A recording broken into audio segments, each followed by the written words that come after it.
ብዘይካዚ ንዓይ ገጢምኒ ዘሎ ኣካላዊ ስንክልና ብዙሓት ዝፈልጦም ሰባት ኣለዉ ብሰንኪ ስደት ኣዝዩ ኣሰቃቂ ዝኾነ ተመክሮ ዝሕልፉ ከም ውፅኢቱ ከዓ ኣብ መዓልታዊ ንጥፈታት ሂወቶም ናይ ስነ ኣእምሮ ፀቕጢ ዘለዎም ብዛዕባ ጥዕንኦም ብዙሕ ሕቶታት እዩ ዘለዎም ኣበይ ሓገዝ ከም ዝረኽቡ ግን ኣይፈልጡን እዮም ከምኡውን ናይ ምኽሪ ዝኾነ ፍሉይ ቤት ፅሕፈታት ከም ዘሎ ኣፍልጦ የብሎምን ኩናት ክበሃል ከሎ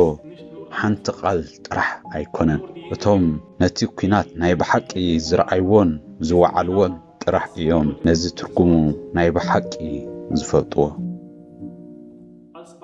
ንኣብነት ንበል እዚ ናይ ሶርያ ኩናት እዚ ኩናት እዚ ብዙሕ ሳዕቤን ኣለዎ ካብኡ ራዕዲ ጭንቀት ናይ መንነት ክሳብ ምስኣን ክጥቀስ ይከኣል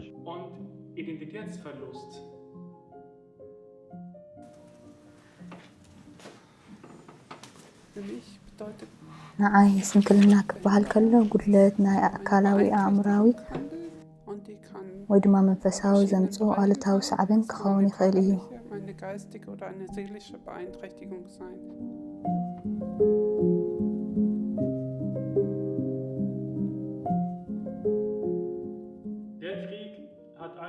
ኩናት ኣብ ቆልዑ ፍሉይ ዝኾነ ሳዕቤን እዩ ዘሎ ነቶም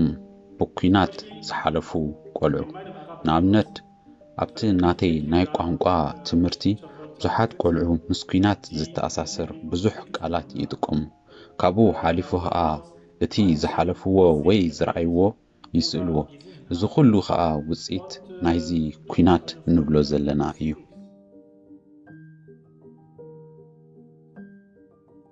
ኢዩቲቢ ክንብል ከለና ናይ ውልቂ ወይ ናይ ብሕቲ ትካል ኮይኑ ንኹሉ ብዘይ ኣድልዎ ናፃ ናይ ምኽሪ ኣገልግሎት ዝህብ እዩ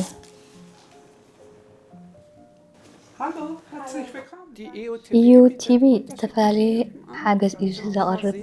ማለት ኣብቲ ውልቀ ሰብ እዩ ዝምርኮስ ንኣብነት ብዛዕባ መሰል ናይቲ ሰብ ሓበሬታ ይህብ ከምኡውን ንስንክልና ዘለዎም ሓበሬታ ይህብን ይሕግዝን ኣነ ብዛዕባ ናይ ስንክልና ጉዳይ ኣመልኪተ ነይረ እንተኾነ ግን ተነፂጉ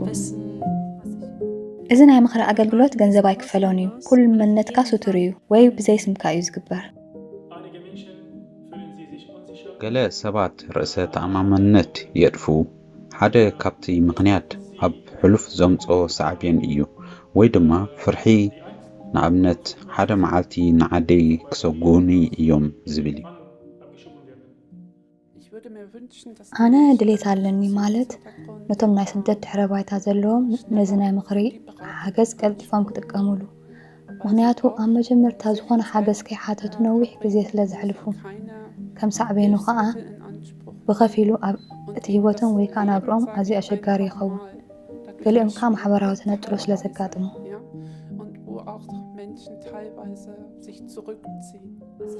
ኣነ ኣብ ጀርመን ሓዳስ ከለኹ ከምዚ ዓይነት ናይ ምኽሪ ኣገልግሎት ኣዝዩ ኣገዳሲ እዩ ነይሩ ከምዚ ዓይነት ሓገዝ ስንክልና ዘለዎም ሰባት ኣዝዩ ኣገዳሲ እዩ ነይሩ እዚ ዩቲቢ ብናይ ምኽሪ ሓገዝ ነቶም ሰባት ይሕግዞም እቲ ሓገዝ ንናይ ኣካላዊ ኣእምራዊ ወይ ድማ ብጭንቀት ዝሽገሩ ሰባት ንኻልኦትን ክኸውን ይኽእል ኣብ ግዜ ምኽርን ቆፅራን ጽቡቕ ተሰሚዕኒ